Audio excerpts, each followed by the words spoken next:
Welcome. Today we will discuss the highlights from the Microsoft Build conference and then focus on an overview of one of the largest announcements, Microsoft Fabric.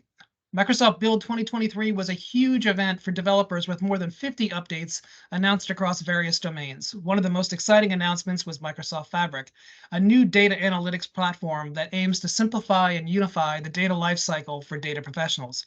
In today's Cloud Office Hours, we will take a closer look at what Microsoft Fabric is, how it works, and why it matters for the future of data-driven applications.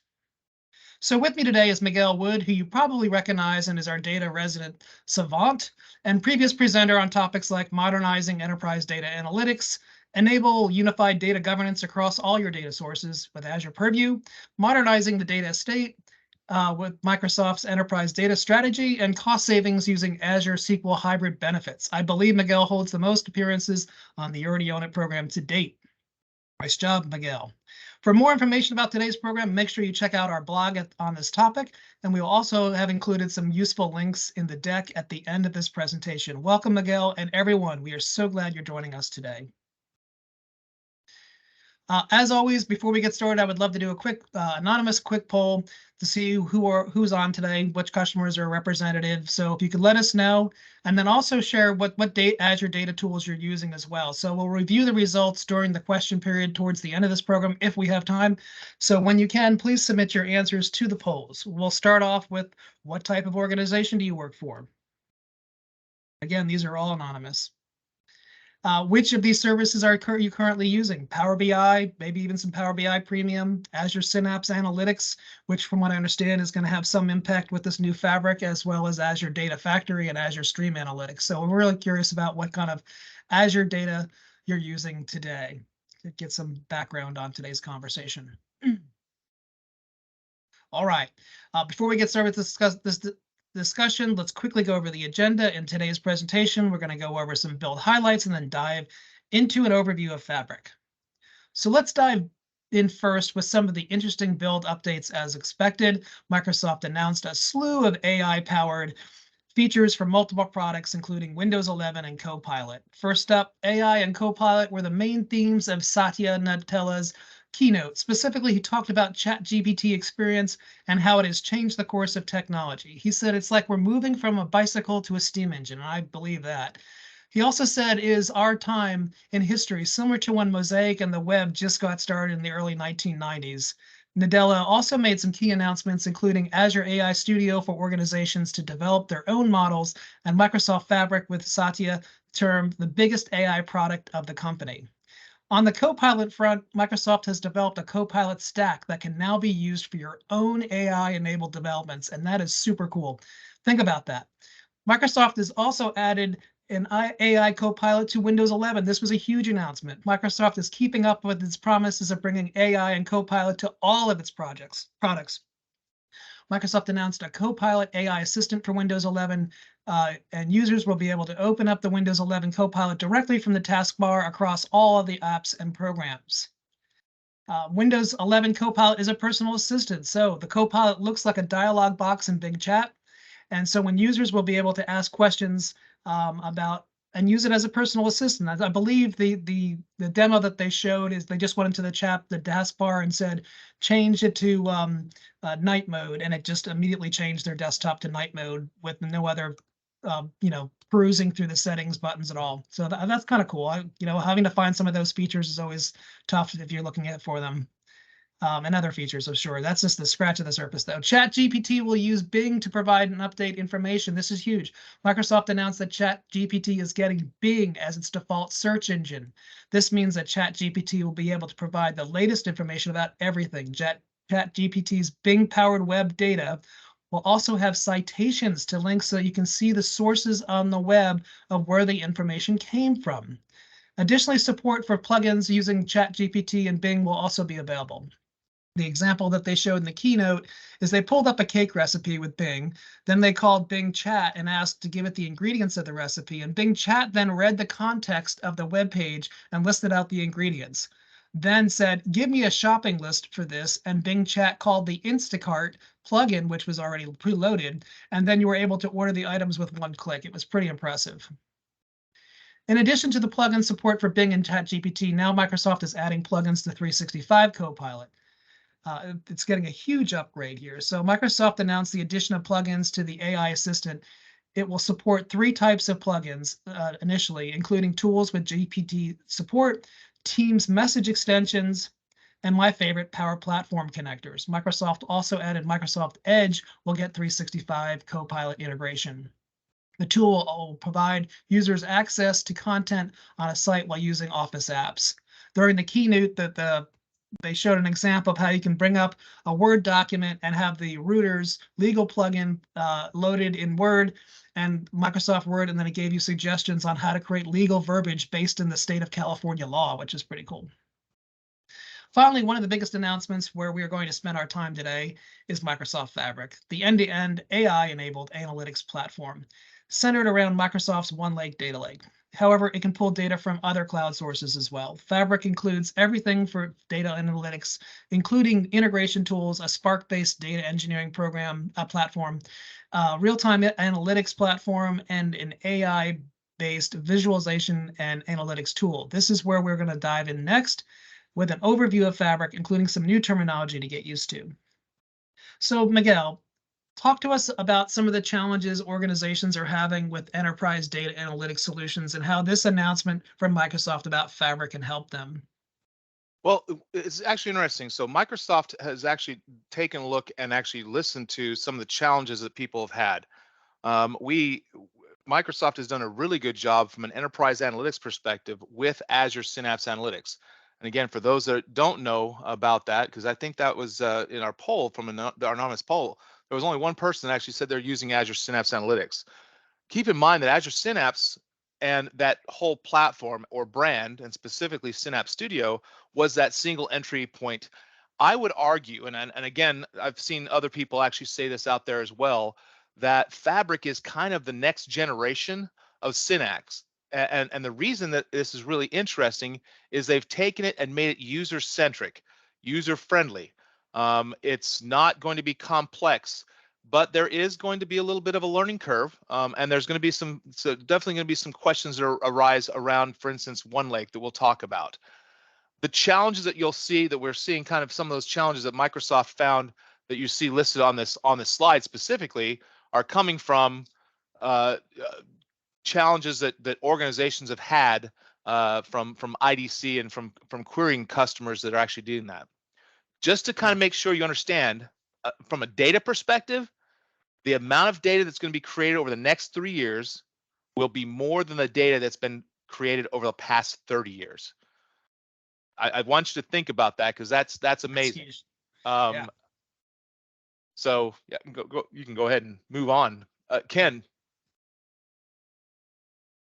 So what customers are looking for, and specifically around this, is I've got all this data all over my organization, and I'm not just talking solely databases or data sources that we think of as common data sources. We're also talking about unstructured or semi-structured, i.e. files, other types of file types that are all over the place. How do I get that all together? How do I utilize that? How do I also ensure that my data is being used properly and securely? How do I get and analyze that data? I want to key in, since we talked about some of the AI and the OpenAI information that was brought up in Build. Be aware this is going to be a very key component in making sure that we're able to use our own data for AI, machine learning, etc. Making sure that all gets is in a proper location and organized properly from an organization or enterprise perspective. And the main thing here is that we obviously sometimes forget that the power of the data that we create with all these application platforms and everything else is being able to analyze it and utilize that for making better decisions.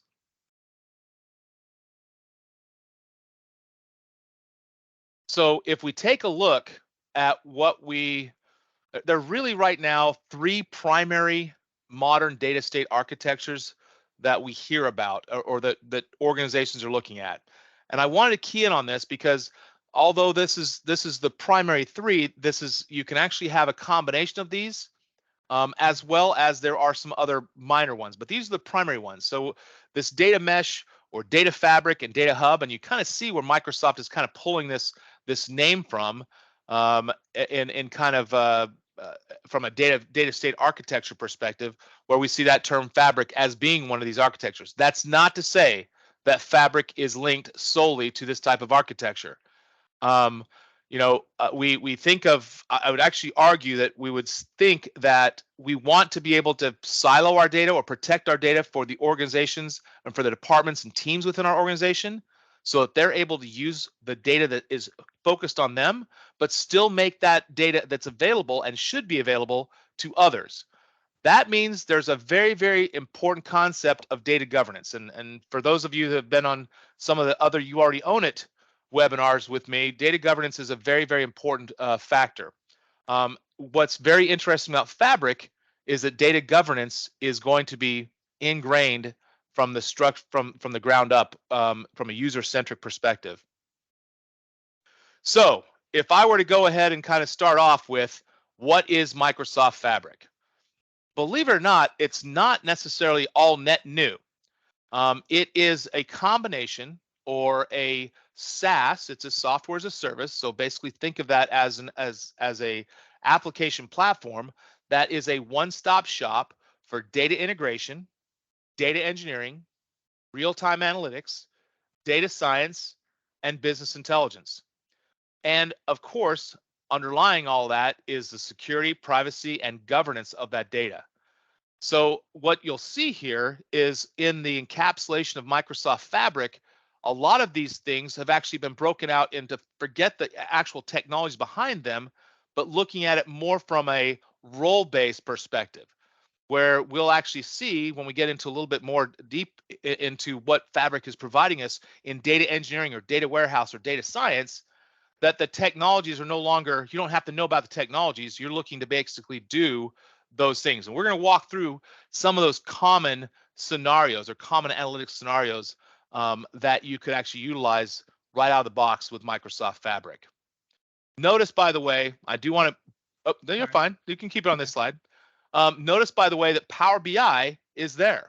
So your Power BI users are going to be able to see and utilize the Microsoft Fabric. So when we take a look at Microsoft Fabric, this is kind of a, think of this as more of a conceptual architecture here. Underlying everything, the very base of this is data governance and security, and that is hand in hand with the Microsoft Purview platform, both from a Microsoft compliance perspective, but also and primarily from a data governance. Remember, Microsoft Purview is really the combination of both of those things. On top of that is something that's relatively, well, brand new, announced obviously with this release of Fabric, and that's OneLake. And the idea behind this is, I think that the easiest thing to think about from a OneLake perspective is it's like a OneDrive for you. That is where you're going to have access to the data sources or the data that you need to work with or that you're working with on a daily basis in those particular pieces.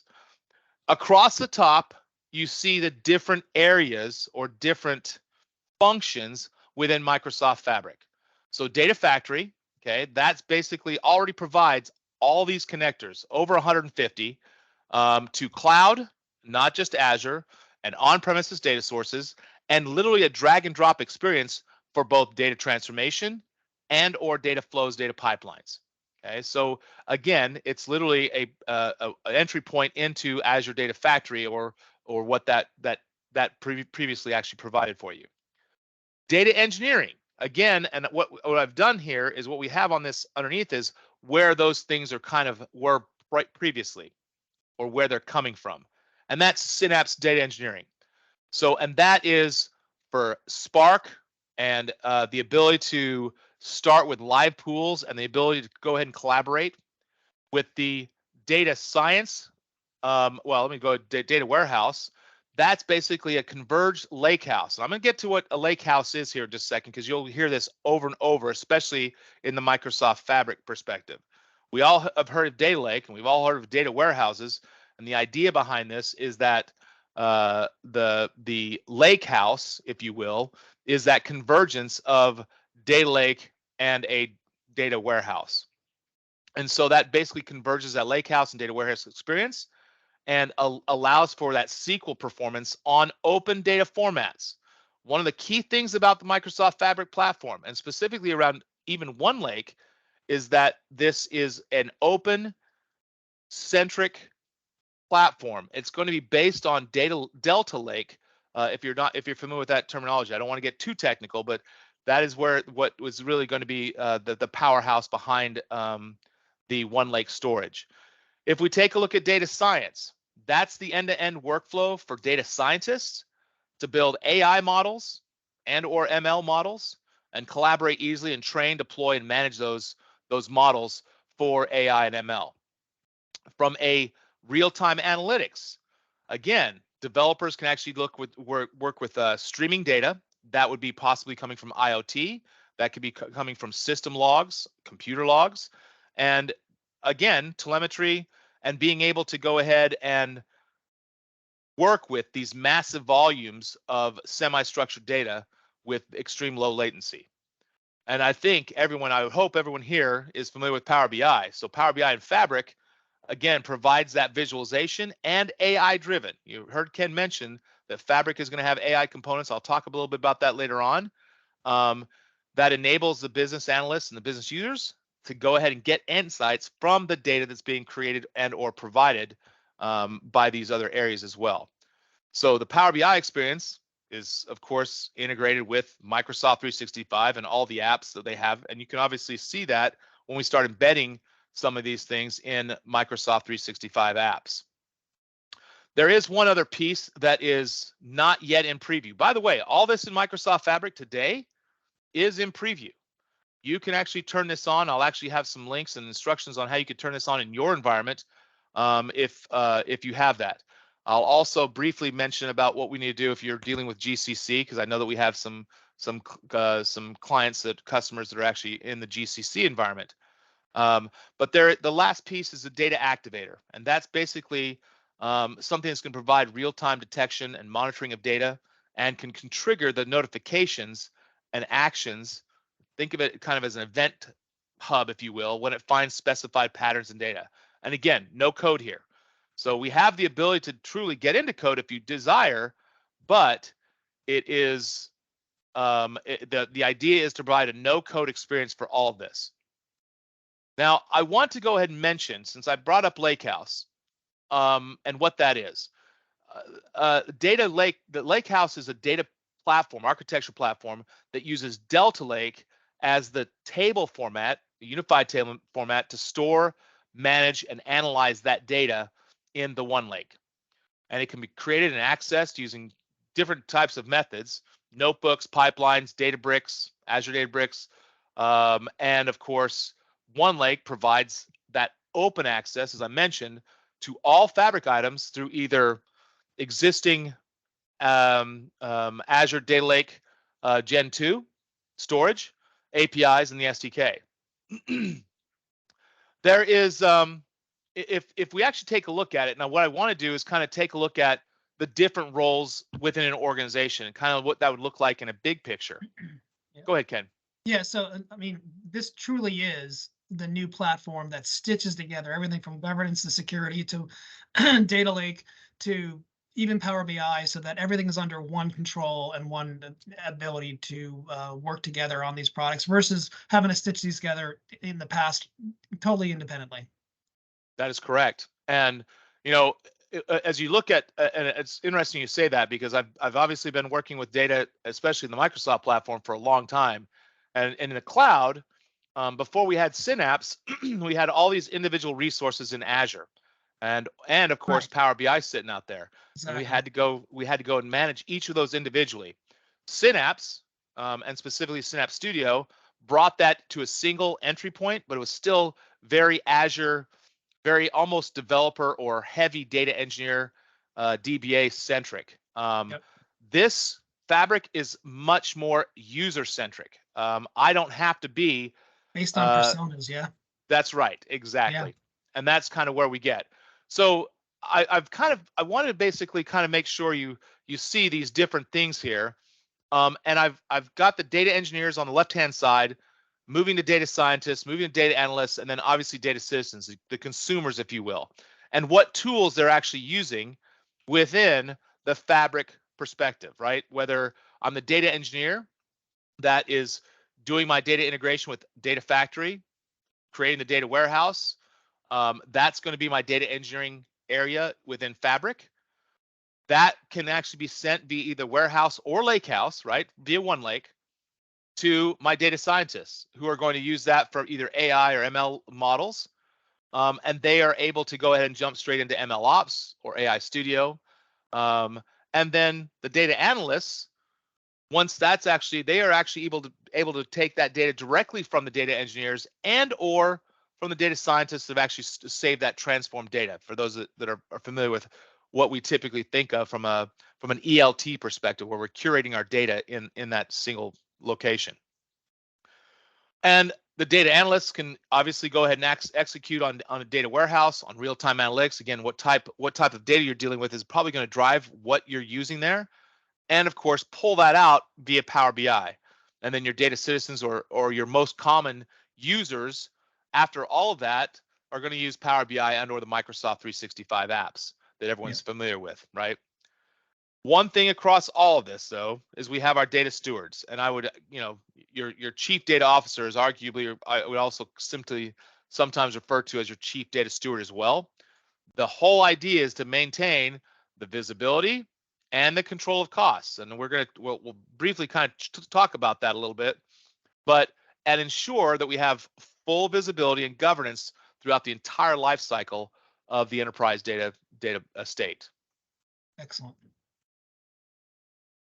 So what I want to do is I'm going to basically take a look at 4 common analytics scenarios, and those are going to be basically, that's not to say that these are the only ones. These are the most common ones that we have that are going to drive the Microsoft Fabric experience.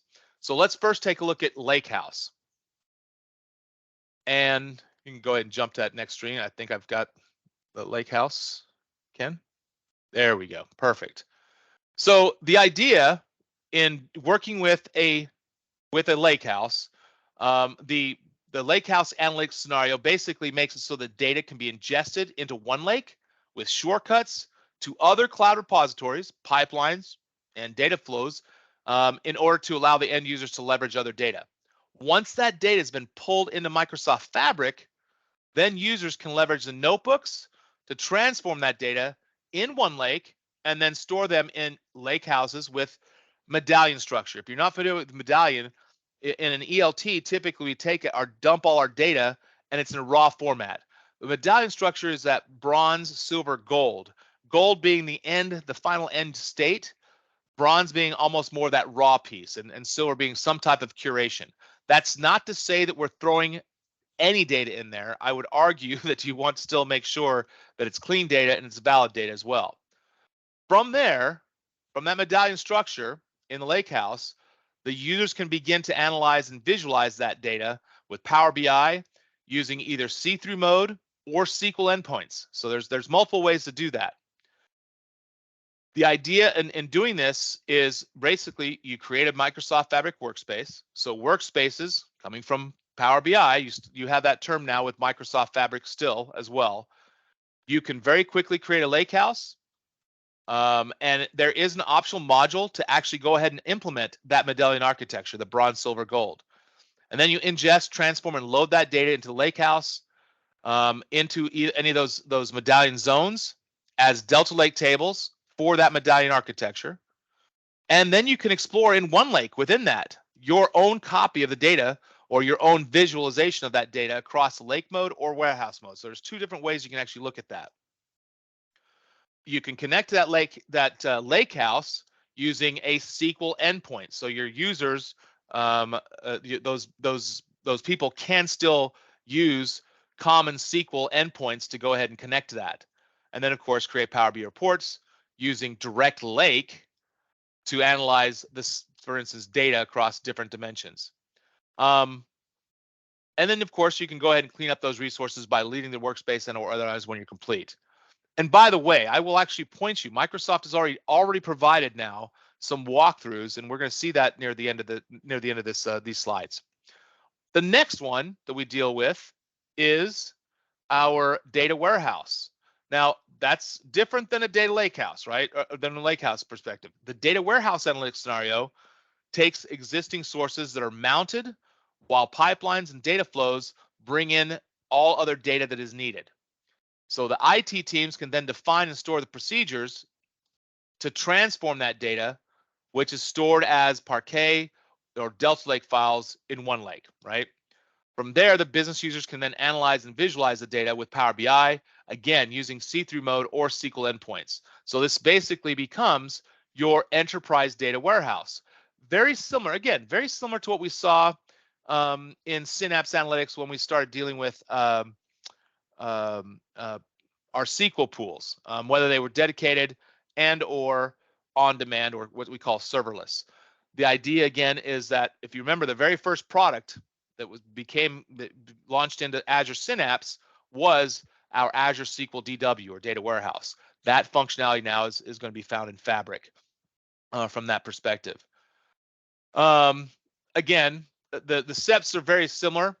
Enable Microsoft Fabric, create the Fabric workspace, create a data warehouse, and again, you'll actually see that in very easily visual in the environment. Transform the data and create aggregated data sets using T-SQL. Again, you don't have to know anything complex about that. Perform the orchestration, the data ingestion, and the data transformation with pipelines. Query the data warehouse using T-SQL and a visual query editor. Again, no code. Create that Power BI report, and using a direct lake model or mode, I'm sorry, to analyze that data in place, and then decide whether you want to share that or provide that to other users within your organization. So that's the data warehouse. What about data science? And so with the next couple two, they get a little bit more complex than what we're actually trying to do. Remember, data science analytics scenario can be ingested similar to the lakehouse and data warehouse paths, but once the data is ingested, it's cleaned and prepared using the notebooks and then stored in that lakehouse with medallion medallion structure. After the data is cleaned and stored, then I can actually use for training and testing and applying the machine learning models directly on that lakehouse. I can also then, using Power BI, either look at see-through mode, which allows me to look directly into that that data lakehouse, if you will, or Power BI to report off of the information that's actually there. The last scenario, which is real-time analytics, again, think of this as IoT. Next slide, please, Ken. There we go. Is either IoT or system streaming data. I typically think about logs when I need to capture a lot of that. So unlike the data science and lakehouse and data warehouse scenarios, I'm pulling the streaming data is basically being ingested into the Microsoft Fabric in different ways. I can use Event Hub, that's Azure Event Hub. I can use IoT Hub. I can use pipelines, data flows, notebooks, or even other things open source like Kafka, Logstash, and other things as well. Once I get that into Microsoft Fabric, the streaming data then can be stored in a Custo database and mirrored into the lakehouse. And after that data has been stored, I could then use that if I needed to train machine learning models and test it directly on the lakehouse with experiments. So just like the other ones, however, business users can actually analyze and visualize the data with Power BI. Again, see-through mode or SQL endpoints, you'll always have that there. And then the data can also be exposed to KQL or Custo queries and or notebooks using Sparks, Apache Spark, all within the same environment. So what about this integration with AI, i.e. Copilot in Microsoft Fabric? So this is where it gets really interesting. We're seeing that mesh of this large scale new enterprise data analytics platform or entry point, if you will, management platform with Microsoft's Copilot. It's AI. And so with that new the new Microsoft Fabric Suite combines those analytic tools with OpenAI in the cloud to basically accelerate your productivity and allow you to build your own AI apps in Azure. So all this is done without sacrificing security. Your data is stored encrypted on the cloud and is not used to train the foundational AI models.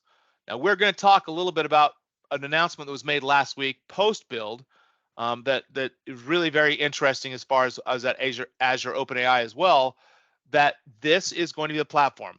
I've had the opportunity to do some road shows for Microsoft at some of the MTCs over the past few weeks, and have been able to work with some very interesting folks at Microsoft that are really experts on the OpenAI perspective.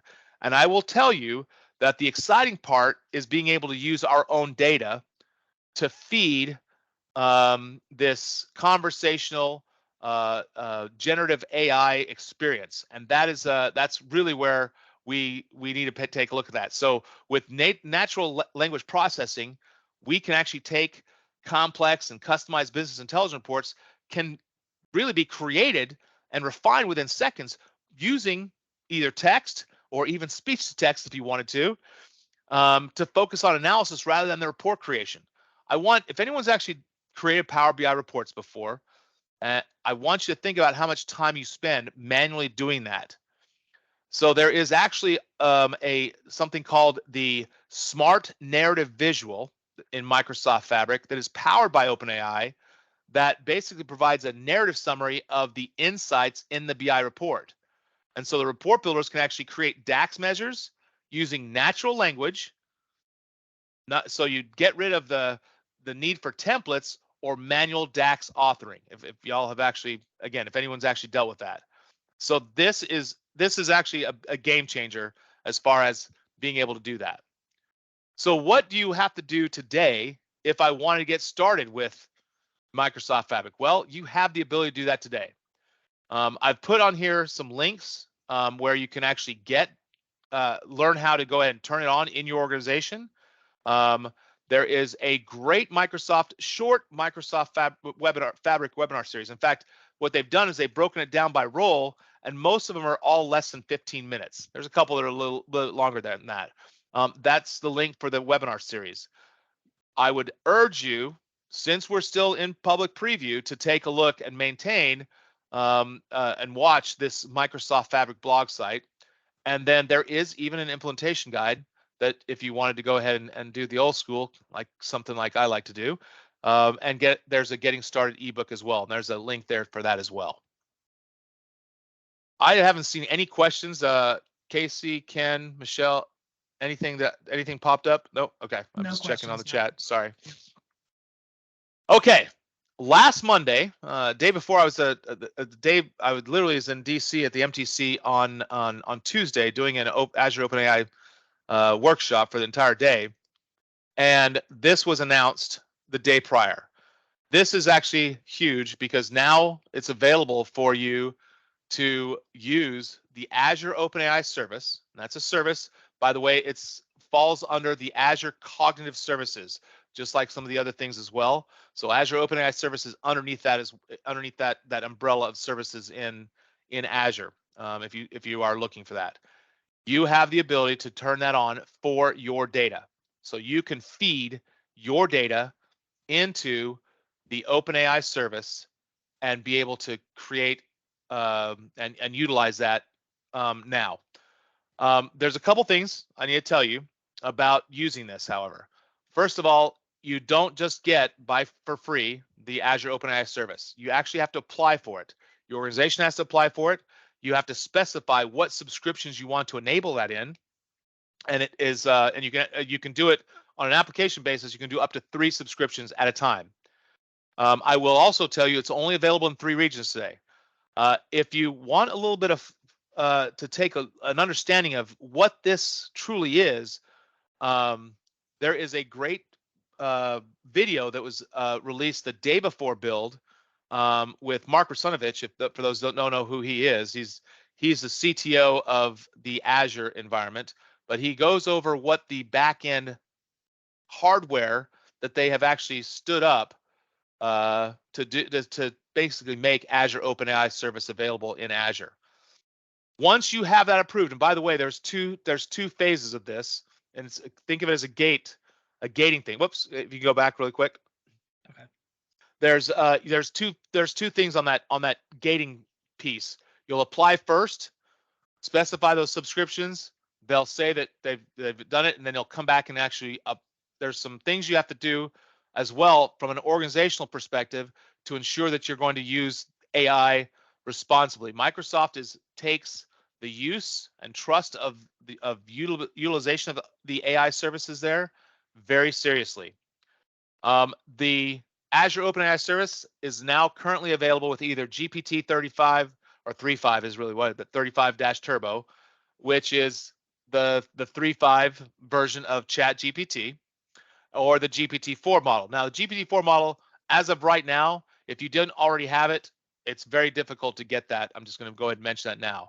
Yeah. And then you simply connect your data source using the Azure AI Studio, which is a web application, and it's a no-code kind of thing. And you can connect it to cognitive search, which, of course, that could actually be based off of file shares. You can connect it to SQL. You could do it off blob storage. Then, by the way, that also means your data lakes, and or uploading files locally as well. And then simply ask questions and chat on your data. It took about an hour to create a demo where we actually replaced an entire, basically replaced a help desk functionality within an organization that could go out and go ahead and figure out what they needed to do. Again, this is not just the forms Q&A where you actually kind of have these FAQs that can be for a chatbot. This is true chat cognitive services. That's awesome. Now you can go. Yeah. Now we can go to the next slide. Last thing on this, by the way, I put links on how to go ahead and get access. There's links to the new documentation on Azure OpenAI. Again, this is only a week and a day old, so this is actually really good. There is a great quick start. I will tell you, from a data privacy and security perspective, Microsoft takes that seriously. Having already taken the exams of the certification exams for AI, I will tell you that those are I'd say at least 50% of them of it is in the use of AI and doing that properly. Yeah. Then you create the resource and then go ahead and start utilizing it. It's ridiculously easy to do. That's all. Any questions on that? I don't see any. I'm probably putting people to sleep, I guess. Yeah, we probably should have put a caveat that, Microsoft Build is a developers conference, so this may not be everybody's cup of tea. And then we actually focused and dug deep into the idea of the Microsoft Fabric announcements, because we thought that was the most relatable probably to our customers, since most, as opposed to all the development stuff. So we tried. Definitely, if you're watching this video, share it with your data engineers, your data scientists, your chief data architects, those kind of folks, because I think they'll get a lot out of this about the future of data and AI in the Microsoft ecosystem there. Ken, one thing I would add on the Fabric side is that you're seeing a lot of Microsoft, a lot of the information about Fabric come through the Power BI channel, not just the Azure side. So if you go out right now to Microsoft, either Power BI YouTube channels or Power BI blogs and or Azure Synapse blogs and or YouTube channel, that's where you're going to find all of your Fabric material right now. Just to be clear, it's really good. There's a question now. So how does Azure, Azure Gov GCCH impact this? Great question. And then let me, especially for government at various levels, can you say a few words about how their constituents' data does or does not get commingled with other Microsoft customers? Okay. And then, do you have a link for the AI assisting with the help desk? I do have a link for that, Todd. I will. Let me get that. It's actually in a GitHub repository. There's actually 3 labs there that with the first lab being that one. So let me go ahead and answer the question about the government side.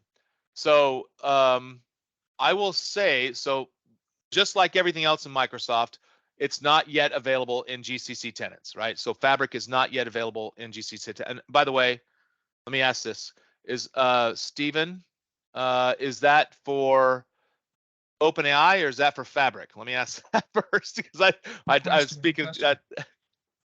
If you could answer that really quick, because if we're talking OpenAI, okay, very good question. So the architecture right now is, from an Azure Gov perspective, is that we basically secure a connection back to. Thank you very much. Oh, there he is. Thank you very much, Aaron. Aaron, for Todd, that's your link to the labs that we were talking about, the lab workshops there. For the Azure OpenAI with GCC, there is an architecture. The Microsoft is actually, and I will try and find that link for you very quickly, but it's a secure link. Matt Nevins, you may actually have that link if you're listening. Before I jump off and try and answer that, you would actually go and connect or provide a connection for Azure OpenAI to access your data in GCC. It is literally going to be a connection between the Azure OpenAI engine, the resource in commercial, and your data that's actually sitting in GCC. Now, there's a whole bunch of caveats to this, guys.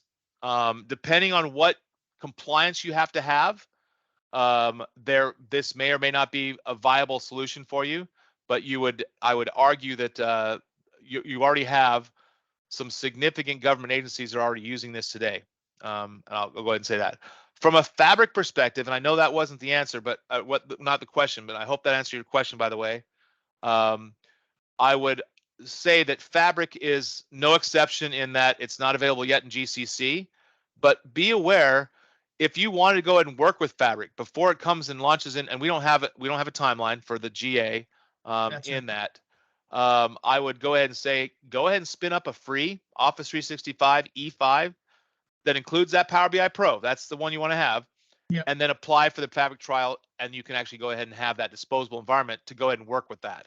If you wanted to go ahead and skill up on the Fabric stuff before it hits GCC. And it will hit GCC. It's on the roadmap. That's not something that's not on the roadmap. And I think there's some Microsoft Learn modules on getting started with Fabric as well, I believe. Yes, there are. Yep. You will see that in the links that I provided on that last slide on Fabric. Yep. Excellent. Any other questions? Oh, the commingling of data from Dr. Mike.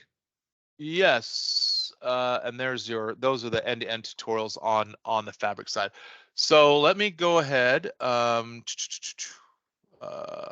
me go jump, scrolling up. Especially for government various levels, can you say a few words about how their constituents data does or does not? Okay, so really quick, Azure OpenAI and that service is only going to be exposed to what you provided. So keep in mind, and I don't want to get too lost in the architecture here, that the service as a whole has this base model. Think of that base model as your ChatGPT 3.5 or ChatGPT 4. In the Azure service, in the Azure AI Studio, it'll show up as models. You actually can create multiple models, by the way, in one Azure OpenAI service.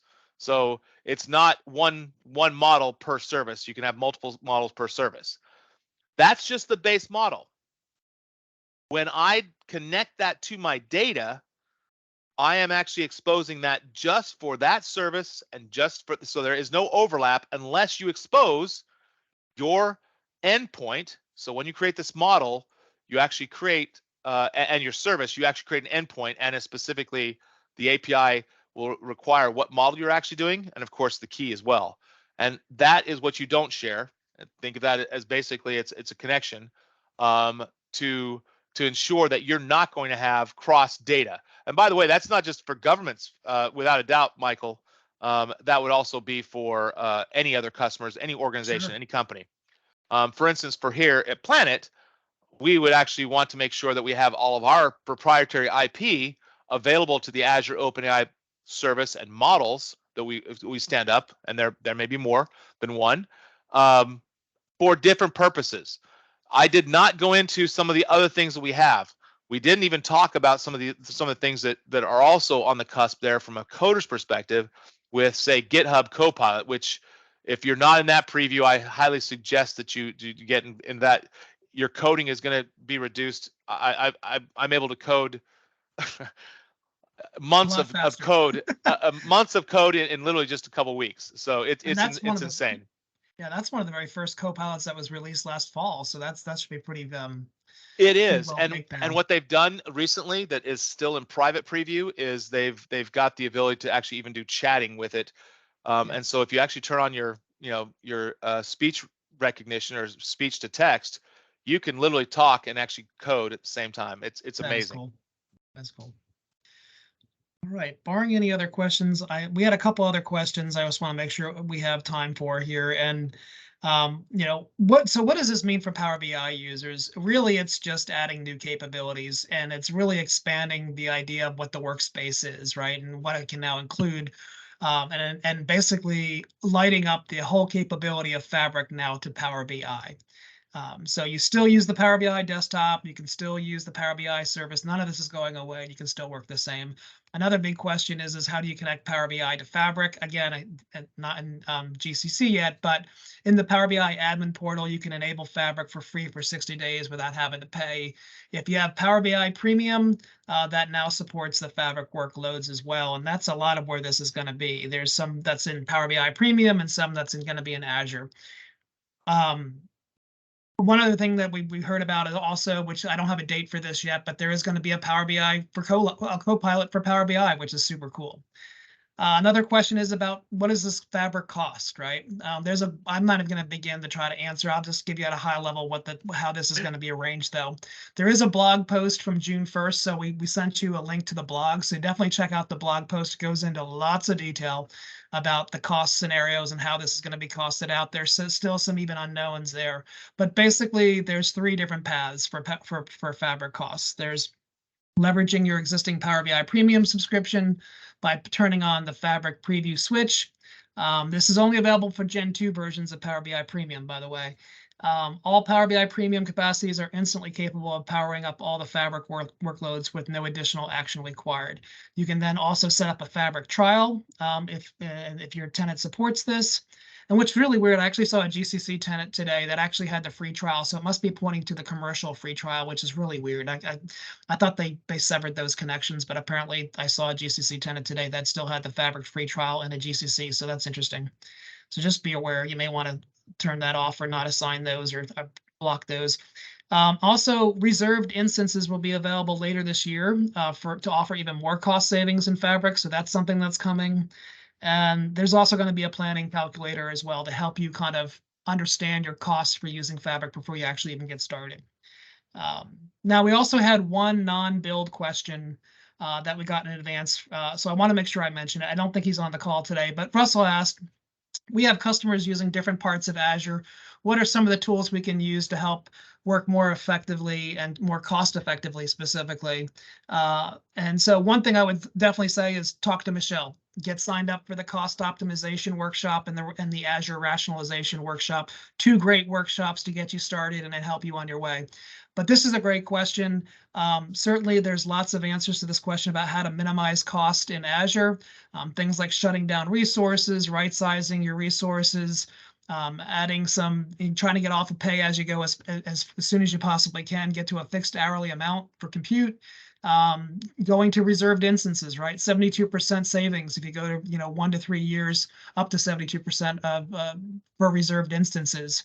Looking at hybrid use benefits, configuring auto scaling for automatic provisioning and deprovisioning of services and compute. Choose the right compute for the service that you're trying to do. And then setting up, with your governance plan, setting up, budgets for folks so that they can't exceed those budgets without having to talk to you. Those are definitely ways to do all those things that I just mentioned about reducing cost and maintaining your sanity here as you start going down the Azure path. But it's about controlling your costs, and hopefully that helped there. So other tools like the Microsoft Cost Management is very helpful. Azure Pricing Calculator, Azure Advisor best practice recommendations are also really awesome. Check those out. Lots of things there. Also looking at the Microsoft Cloud Adoption Framework to help you framework some of this governance in your Azure environment to help you control costs. Definitely some great ways to pursue that question. Hopefully that answered your question. And I would definitely strongly suggest getting up with Michelle. Thank you, Michelle, for putting your email in there to set up that cost optimization workshop and the Azure rationalization workshop. So we talked about lots of helpful links today here. The book of news talks about the 50+ announcements and some of the details there and links to all the details. Definitely check those out. Check out all the Microsoft Build highlights, the keynotes, the breakout sessions. That link should take you right there. Introducing Microsoft Fabric, just kind of an overview. The video for Fabric overview is great. And then some other ones there. Definitely that Microsoft Fabric blog is gonna be the way to really keep up to date day to day about what's going on in this new space that we're talking about. So these are just some of the big announcements from Microsoft Build. To learn more about these and other updates, check out the Microsoft Build book of news definitely, and the keynotes and the links that are provided here. From right now, I'm going to turn it over to Casey. We've got some really exciting new workshops that I want to mention here. So Casey, go ahead. If you could just kind of talk for a couple seconds about some of the new great workshops. Absolutely. Thank you, Ken. And thanks to everyone who's attended today. We're very glad to have you. Those of you who do not know, my name is Casey, and I lead the YouAlreadyOwnIt program. And we've been committed from the very beginning to constantly providing new benefits that provide value to the community. So a couple of new ones that we have coming down the pipe. First, there's a Leveraging Open AI for Innovation session. This is going to be available for commercial, government, and EDU, 3 specific tailored sessions. There is limited availability on this session, and we will be providing more information soon. So be on the lookout for that if it's something you're interested in. And then we have a couple of service briefings that are available now. The first one is Endpoint Management and Security, and that's all about using Defender for Endpoint and Intune to manage and protect your devices, data, and users from anywhere. And then one that we're calling Defend Against Threats with SIEM plus XDR, and that's really all about showcasing Microsoft Sentinel and the full Defender suite to identify and respond to threats. So those 2 sessions are available now. If it's something that you're interested in, please reach out to Michelle McGraw directly, or you already own it at go-planet.com. Thanks so much. Back to you, Ken. Actually, just here's a listing of all of our available benefits. These are all free benefits. They, some of these are monthly, technical resources for you, like the community newsletter, the blogs that we have. Everything that we write is all put up there. We have like 3 or 4 years worth of blogs up there now. And then these cloud office hours that I host on a monthly basis, typically the 4th Thursday of the month. But then we've got all these other workshops and cloud strategy sessions and service briefings that we definitely want to make sure you're available, that you know about, and reach out to us if you're interested in any of these. They can definitely get you up and running in no time and understanding the big picture about some of these things. So definitely take a second and take a look at those things. Lastly, save the date. The next You Already Own It Cloud Office Hours is going to be on July 27th. We're going to be talking about where Microsoft Project is, where it's going, how Planner interacts with that, and all these updates related to Microsoft Project Planning and the project platform. So if you're interested in Project, or if you have an EPM office using Microsoft Project, definitely it's time to get them involved and let them know about what's going and what's coming in the future here. All right, and that's it. Well, that's a wrap. I want to thank Miguel and all of you for joining us today. We hope you have a safe July 4th, and we look forward to talking to you back in July. Thanks for joining us. Of course, the slide deck. Tony, yes, we'll be sliding. Yeah. Sorry, Ken. Go ahead. Yeah.